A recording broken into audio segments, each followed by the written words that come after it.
Oh, hello. Hello, hello, hello, hello, hello. Who have we got here? My name's Yazzie. Hello, Gerardo Perez. Hello, Mark Curapo. And hello, J family. And everybody is saying hi, ho, hello. Who is there? What's this about? Says Nightmare Glitch Bear. It's just for me to have people to talk to. And here you are. I'm trying to get this lid off and it... Wow. Oh wow. This says 19 people. Hello. Just here to talk to people in the chat. Now I'm going to spray this again, but I'm not going to do it without at least a piece of paper behind it. Hello, big hands. I've washed my hair. So, ooh, it like feels a bit sensitive. And it's like, it's still drying, it's still damp. And I look a bit like a witch, I would say. Marks out of 10 for witch. Witch out of the bathroom. Marks out of 10, I think witch. I think that's the general look here. My machine is going. That's not really very user friendly for everybody that's kind enough to keep me company at the moment. From my home in England. That's bad, I do apologise. Thanks for the hearts. Flip hair behind. Also, I'm not sure how much it matters to other people, but when you live stream from a phone to YouTube, your handset mirrors you. So just to let you know, so the writing on the wall is back to front. And I feel so sorry, like I literally didn't think about the machine before I got here.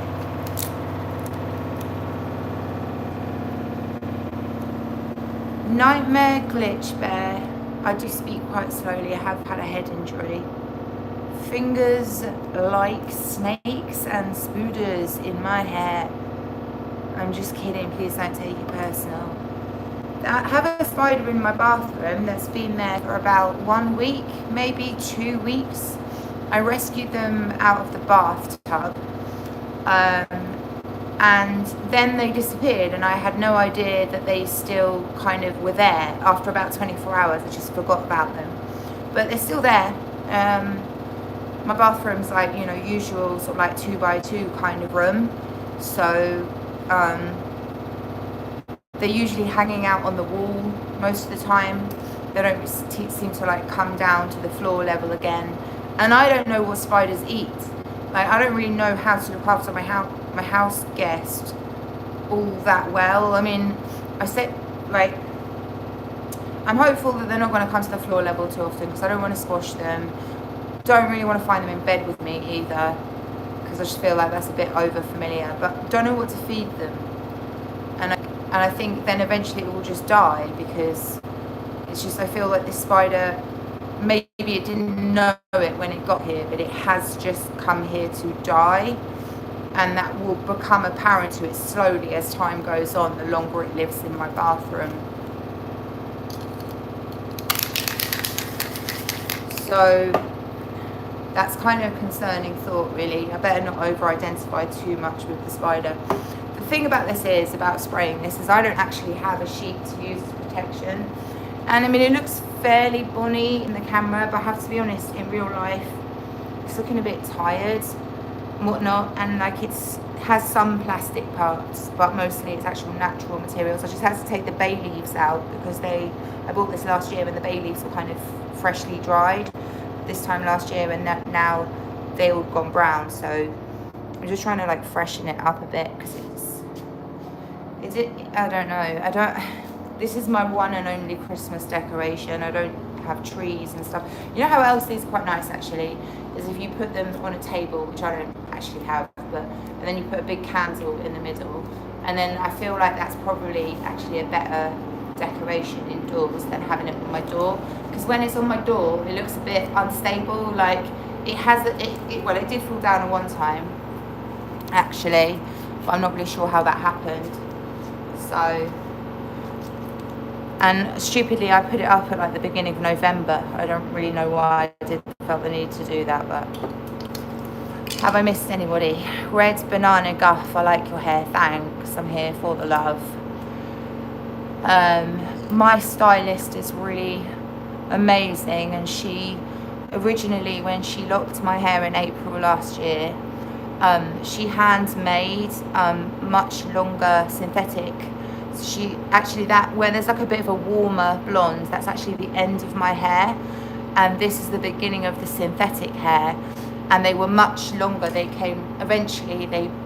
I basically had to keep cutting them every so often because of the weight. My own hair is really thin, very, very, very thin and straight, and it can break quite easily. So I did in fact lose one of the locks off this side earlier this year, in the winter time, and so I have to keep them a little bit shorter so that there's not too much weight, because my hair is just not very good hair basically. So this is, for me, is like everything, because she was so kind to me. She did these, and then she basically ended up charging me only to lock my hair. She charged me for the work. She didn't end up charging me for the hand rolled hair. And she'd only just started making the hair extensions herself, and originally it had these beautiful blonde curls at the bottom as well. Some of them were loose. Anyway, so I get my hair locked about every 3 months. So, but unfortunately, because of the straightness and the thinness of it, it does fall out at my roots, along the roots quite quickly. So sometimes it's only been 3 weeks after I had my hair locked in tightly, and it doesn't matter, like, even with all the hand rolling in the world, my hair is thin and it comes out. So ideally I would see her every 6 weeks, to be honest, but I'm going to see her again in January. And yeah, she takes really good care of me, and honestly, because of like unemployment issues, I don't have any social life to speak of outside of what most people would consider very banal, like visiting the shops and just being outside. I'm quite a sociable person though, although I smoke tobacco, so that's never popular, but yeah, my social life is really compromised. So sometimes when I see my hairstylist and she hugs me in that be, let me say this to like get sympathy, but that'll be it. Like that'll be the hug that I have till next time, like 3 months down the line. So, you know, I think it can happen. That's going to be over in 10 minutes, that machine. It can happen. Like you can get isolated through illness, especially, or domestic violence is another one, and addiction and things. And just moving around. I moved around an awful lot in my life. And living in one place for a long time, it definitely gives you like a sense of security that, you know, it's different to living somewhere where nobody knows you or anything. But this town is very small, so it only takes like a few people to run around and spread malicious gossip, and you know, shit happens. And you know, it's just, adultery is probably the worst cause of problems, you know, having sex outside of marriage, and just, you know, just easy come, easy go, but always leaves residual problems. So, but I mean, I think I remember when I moved to Liverpool, and there was one time I went actually into the city and just thought, I'm just going to roam around. Like I didn't have to go anywhere. Like I was like, I'll have to go to post office or stop for a coffee. I'll just go to town just for the sake of looking about, because I'm in a new city. A police officer was coming. I was up like in the middle of town in Liverpool, of the city centre. Police officer's like crossing the road with me, like busy street, and he's like already on his radio, like asking, oh, who's this? Do you know what I mean? So, unfortunately, but if you can get involved in things and be actively doing things, and then people like give you the green light, because they're like, you're taking part, you're contributing, you're playing a part in the community. And sometimes people's health problems really fall through the radar. So, you know, if they're not getting addressed properly, then you're not able to take part, and you're not employed, and you're not earning, and you're in a new city anyway, or even sometimes like where you're from. You know, what can your neighbours do about it? But I digress. I just discovered that this didn't really work. I don't know quite why. I think the nozzle is clogged. Did any of that make sense? Because I've kind of ran out of steam, to be honest with you, with what I was saying. I think it's unfortunate that a lot of illnesses are getting caught in the safety net, just to use like, you know, the same parlance that they do of psychiatric. And it's like, psychiatric should be the last doctor that you're taken to. If there isn't a doctor in the world that can find out what's wrong with you, then take them to the psychiatrist. We live in a very back to front world. Yeah, it's annoying. It kind of clogged me a bit, didn't I? Let's have a look. Because it was just coming, it is a glue, it's glitter glue, but it came out weird. It should have come out in a mist. So yeah, it looks like that. It's my fault. It's because of the time I've used it before. I've not washed the nozzle out. I'm so bad for putting that machine. Like 5 minutes and be done. I don't blame you, don't judge you. Know how it feels. Ooh. It's a glitter spray. So you guys keeping me company. I will generally talk about anything, but I sort of need, well, I don't know, sort of about it. I need like prompts and things. So if there's anything you're interested in, or you know what, if you're new here especially, if you're able to look at my about page for just a few minutes, and then if there's anything that you want to ask about anything that's on my about page, then come back into the chat and ask me questions, because I think my plan at the moment is to stay live for as long as I can handle looking at my own face like this. And also that glue is not a good smell. What am I saying? My plan is to stay live for a minute, okay? So usually, well, often I've tried to kind of do a little show and tell, but today, no. Today, you're keeping me company. You're keeping me safe from the men in white coats. So have a look at my About page, have a few minutes browsing it. And then if you feel like asking me a question, come and ask, who's doing all these hearts? Who's doing that? No, and they're bad, they are. You bad. Bang, bang, bang, bang, bang, bang, bang. No, you're not bad. Sorry, you're not bad. That was supposed to be a joke, but it wasn't even a nice joke, was it? No, you're not bad. It's just, you know how it is. Ooh. Is that a plan? 25. Hello. Which you... Why are you shouting Nightmare Glitch Bear? Who gave you that name? Nightmare Glitch Bear. It's going to beep. And then it finally is over. This is like 3 minutes. So it'll go... All right. So that was the plan, I think. It's quiet now, isn't it? So yeah, I mean, like I said at the beginning of this, I've had a head injury, so my own voice, yeah, it's very quiet inside. I might say I'm done, but then you'd be like, no, I hear you plainly. There it is. Oh, shrill, isn't it?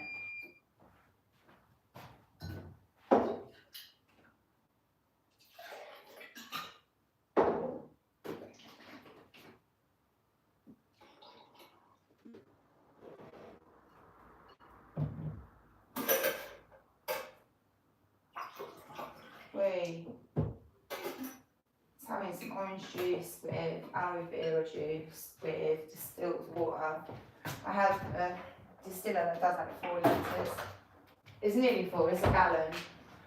And I've been using it for about 1.5 years now. And I really love the taste of clean water compared to what normally comes out of the tap.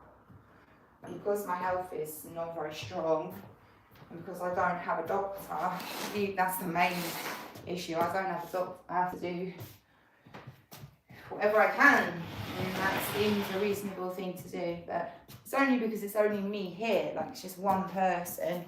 So I can obviously run the machine once a day. Sometimes I need to do it again at the end of the day. That's enough water for me. If I had a household of people.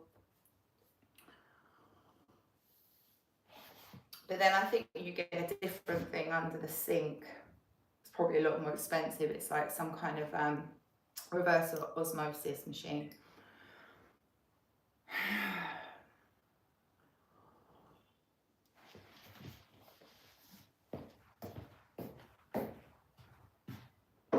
Let's see if there's any questions.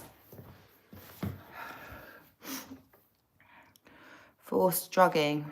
Oh, there's these questions now. Let's have a look. Oh, no, sorry. Tizababa, hello. You got this. Oh, thanks so much. Yeah.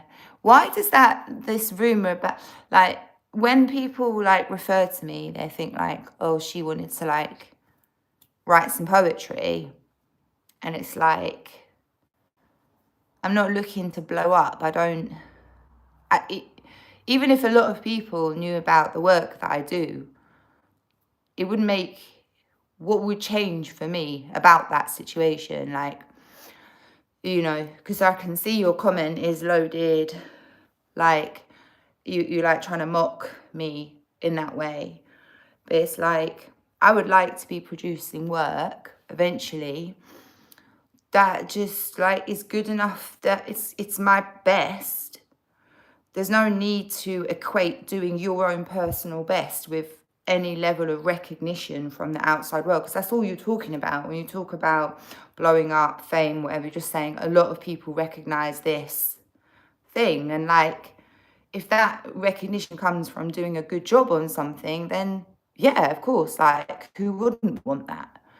But I feel like a lot of times it's just Chinese whispers, because I don't know what at any point in 2020 or 21 or ever since then, when I've ever made an issue about needing to have any level of recognition for writing spoken word or poetry or rap. So I don't know why not achieving a thing in 2020 or 2021, and then after that I canned the idea, But because people have, in my own locality, people that say they know me, people that say they were quote unquote friends with me, continue to recycle old news from 2020. They want to continue recycling that. They want to change the profile of that thing. So it's no longer about writing poetry. And it's a quest for fame and recognition, which it never was in the first place. So people will keep recycling that. And like on a level though of like, yeah, I said I was going to do a thing that I didn't do. Surely, yeah, anyone that does that, like anyone that said, if you knew someone in the real world and they were like, this time next year, I'm going to run a marathon.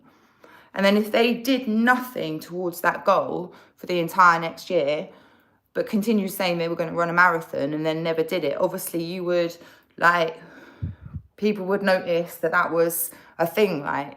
You know, and you'd be ridiculed for it. But I don't think that either is what's happened in this situation. I think the reasons for saying in 2020, 21 that I was, you know, going to do a thing, like, they shouldn't be that important to anybody else. I had my reasons for saying and wanting to do that thing, so I didn't achieve it. Okay, so now does that mean that am I trying to blow up by live streaming? Or am I trying to blow up by pursuing an interest in performing arts?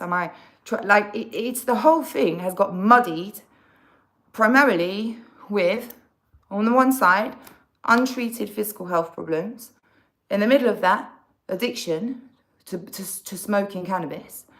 And you've got people telling tales. You get a thing not achieved. So what are you going to do? Do it yourself. Like, carry on doing you. I've carried on doing me. I'm not ashamed to put my face here. I'm not ashamed to say, oh, I said I was going to do a thing and I didn't do a thing. Ooh, what are the reasons why? Well, okay, there are multiple reasons why it didn't happen. And there's multiple reasons why I'd still like to do that, wouldn't you? Wouldn't that be awesome? You know, there's no one that, like, you know, really enjoys watching football that would then say, oh, would you like to be really good at playing football? Well, they're going to go, nah, I'll just leave it to someone else. So it's not even a bad thing to want a thing. The problem is people just conflate that and you go, oh, because you said you were going to put some music out and you didn't put any music out, now I'm not going to believe anything else you say. Okay, if you want to say that plus that equals that, go ahead. But at the end of the day, by, you know, taking the piss out of another person continually 5 years later, it's like, look at yourself. Concentrate on what you're doing. Don't worry about what other people are doing, what other people are saying they're doing. So, all right, Teaser Baba, all of that was said to you in the chat because you wrote, you got this, you will blow up one day. Okay, I need to know. I tell you, damn it, I feel escape life family shifting. All right, so I have some questions here, hopefully. Glitch Bear is saying you want to ask me forced drugging. I'd genuinely like to know. Okay, so if your question is something about the forced drugging. Yeah, so, I mean, on my about page. Give me a second. So what that's about, well, primarily it's psychiatric. I mean, that's all. Plenty of people are prescribed psychiatric drugs just at their GP surgery, just for any number of reasons. I was offered antidepressants from my GP at the age of 14. I went there with chronic joint pain, chronic fatigue. I have some health problems. I'm just looking at myself like, girl, but you know, same on and off. So yeah, and they would like take these psychiatric drugs for chronic pain, chronic fatigue because you have ME. No referral to a rheumatologist, no physical examination. Turns out I actually have a connective tissue disorder, and I actually have spinal arthritis. So I've had to fight tooth and nail to get those diagnoses, and it's only because I was able to pay to be seen by somebody that I was even able to get that far, and then turned around. NHS did not want to test me, the third component of diagnosing Ehlers-Danlos syndrome, first go through the physical examination, patient history. You need to confirm what type of Ehlers-Danlos syndrome it is by doing a blood test, because it's either going to be one of these, I think it's 10, or maybe it's 12, and you've got one that doesn't have a marker, and that's HEDS. So the third component of diagnosing somebody is running a blood test, but the NHS didn't want to do it. The point is, I've had to fight really hard to try to get any evaluation, because once labelled with a major psychiatric diagnosis at 17, lots and lots of people are finding I'm not an anomaly, that they cannot get seen for any physical health screening. We are just palmed off as being that disease, that, oh, there's that person with that mental illness. It's the label that is the issue, and the treatment model that they have is that they can give you a prescription at the GP, and you can go and fill it, and then you can go home and you can make a decision about whether you take that drug or not. But when you are incarcerated, which might even be necessary for a time because of whatever issue is going on, the model moves from you have a choice whether to take this medication to you're not going home until you've been taking this medication every single day. So you lose, you don't get to choose what your treatment is. And this is basically being used for all different ends. And I'm really encouraged, because obviously everyone that goes online has got completely different window on the world. What your news feed is going to show you is going to be really quite unique. But on my X account, I see loads and loads of doctors and service users speaking out now about these drugs and about how they're not good, and they're based on a faulty model, and the psychiatry is abusive, and they're abusing old people, they're abusing children. And it's like no one was having that conversation 20 years ago. So for me, it's really encouraging to see. Do I think things will change? I think they're going to have to.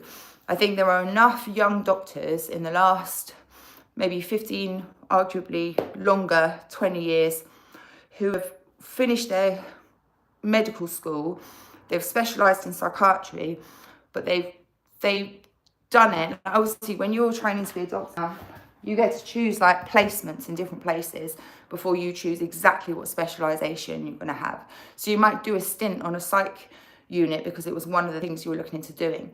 But a lot of doctors have been quite different. They've graduated in the last 10 to 15 years. I'm not quite sure how long, because they do know there's problems. And it's an ongoing conversation is what I think I'm trying to say. But I mean, the cynical side of me would say, well, I've got arguments against things changing for the better, but it's not great. It's not great to deny that people have real problems, whether they're social, physical, familial abuse. Because I would say the majority of people that are in psychiatric units at the moment are there because they've been abused, and the abuse is related to their family of origin. But they are being scapegoated, they're not seeing justice, and they are just, this can happen with domestic violence, child abuse, all sorts of things. And very often, you've got to be honest when you're in any industry and say, am I making this problem worse or am I making this problem better?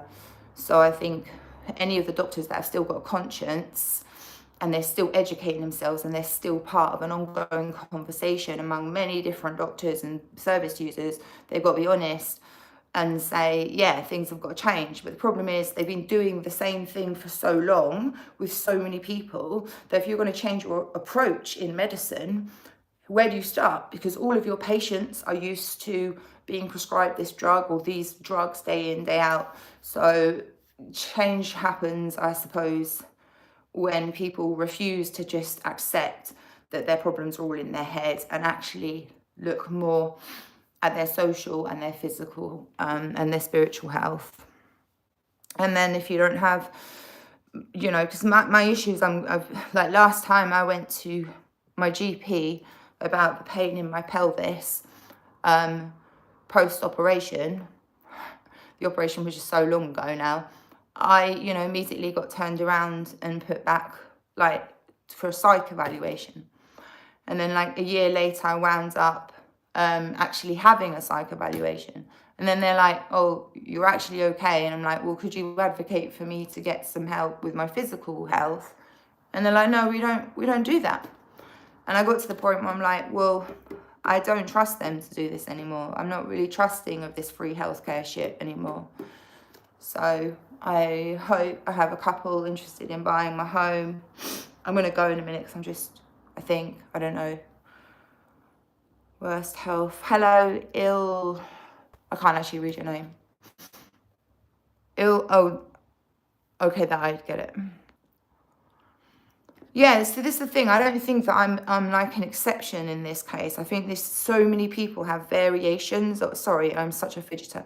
I think lots of people have variations on these stories, even if it's just that they weren't able to afford, actual healthcare, and they just, I mean, that's most of us, isn't it? We just go along and take whatever it is they think we need to take, and it's not really a nod to health.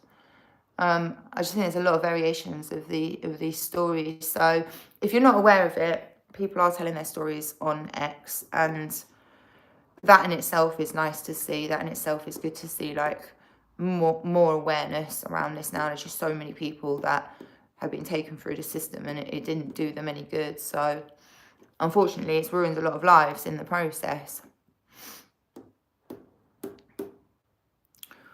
try and get up. Oops.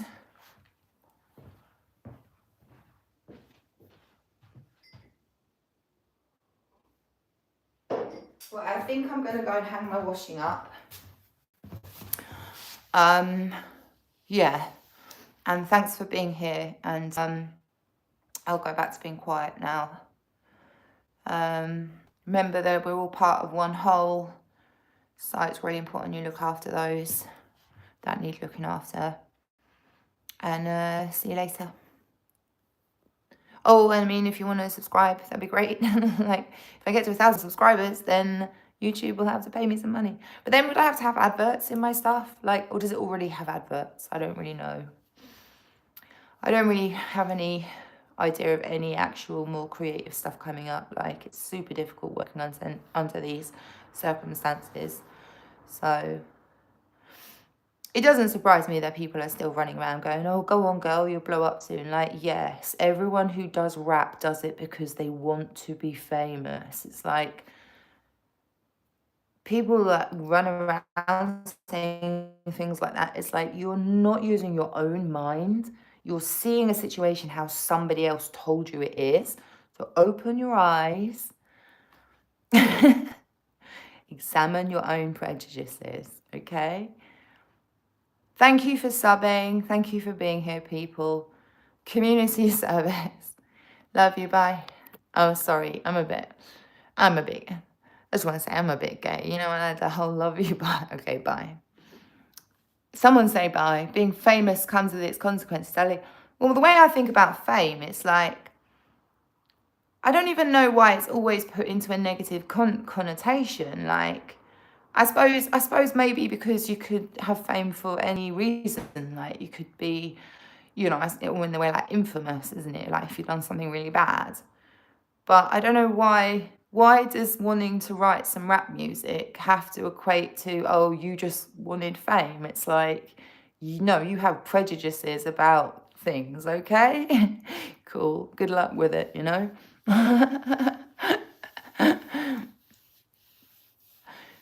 Yeah, who knows? Who knows? Let's get the metal out of me and maybe I will get some physiotherapy. I mean, look, me, when I sell my home, I'm in a good position. That's what I was saying. I've got a couple that's interested in buying, and if they don't want to buy, then the flat's going to have to go to an agency.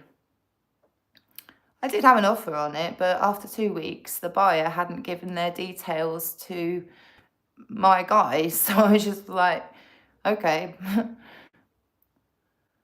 Fame. Well, it's all starting to get, it just seems weird to me, like how it just seems very narrow-minded to think that, but I don't know what people were looking at back then in 2020. At the end of the day, I don't have a t-shirt that lists all of my actual problems on it. So I do understand if you're confronted with an image that you don't understand, that you're going to draw different conclusions to it. But at the same time, my feeling is that most of the reason that people say shit like that is because of bad actors, basically trying to, what would you have to gain by hating me because I didn't yet write the rap album? Does it even matter? Like, I have written some poetry.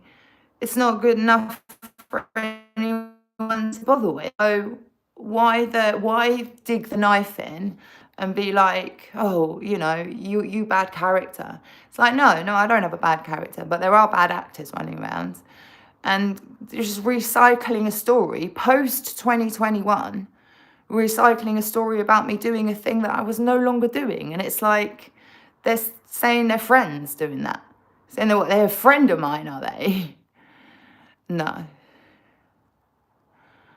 I mean, I honestly do mean what I say about the things. If I'm trying to do a thing online, like, I hope it's of some value. Like, I'm not just making that up. But that doesn't have to mean international recognition. Like, it's just silly. It's just really silly, like, all these insinuations. There's no need for it, quite honestly. Like, look after your own shit. Yeah, when you've got your own problems to worry about, At the end of the day, when you get labelled as having a thing like manic depression at 17, and your dad's a nonce, and he's handing you over to these doctors over and over again and making sure you get that diagnosis, is that not your reputation already dead and buried? So, and as that guy says at the beginning of that EZM track, it's actually from an interview. It's from an interview with a guy in a psych unit in the 50s or 60s. It's a black and white, and he says, people do not like the way I am sitting. So, sometimes people mistake body language of another person in ways that it's really difficult to clear up with you. It's just like, so be careful, focus on you, because it is the safest route. Because if you start focusing what they're doing, who they are, what they're up to, you know how it is. So, and I don't know that I've really made any artistic contributions in the last few years. Maybe by effort, that you could say, well, you've done an effort, all right? But I'm not putting out like really highly polished quality videos. I'm doing a thing for myself. Like, this is my real life. And it's not always easy to be vulnerable in front of people. I don't know who you are. I don't know where you are. I don't know why you're watching. And I've got to be vulnerable enough somehow while recording it myself in the camera, while having had a head injury, so I don't really hear myself. I know that's hard for people to take in. And it's like, yeah, it's not going to be to everyone's liking. Like, I find it quite difficult to watch myself functioning in this much pain. And it's like, it's difficult for some people to comprehend that's what's going on. I'm on prescription drugs for these problems. So I don't know how to tell anybody else to live their lives, but I know that I'm doing mine. So my best advice to anybody is you do you.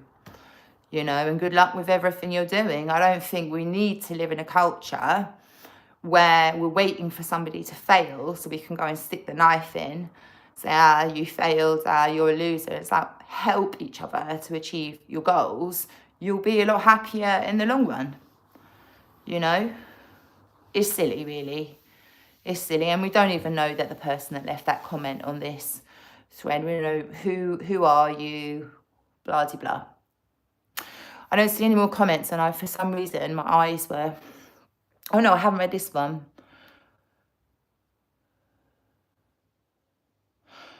Oh, I mean, like, in terms of the type of fame, reading your comment, like, where people, like, in the West, certainly, like, known household names and stuff, like, yeah, that is not a thing I would have to desire.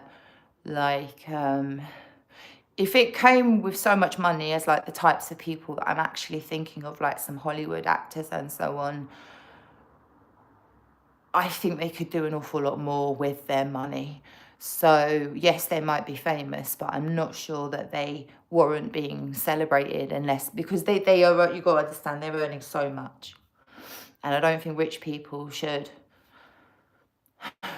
disassociate with the poor. You want to remember, you know, really. Hello, Marty, I'm just leaving. That's my mods.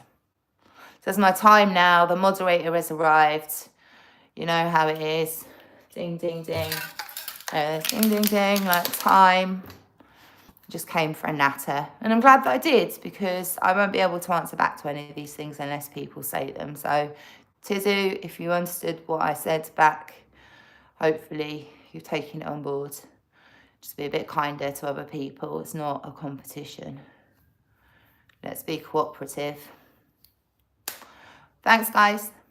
Oh, well, like I was saying, a bit gay. Yeah, I love you. This much. All right, bye.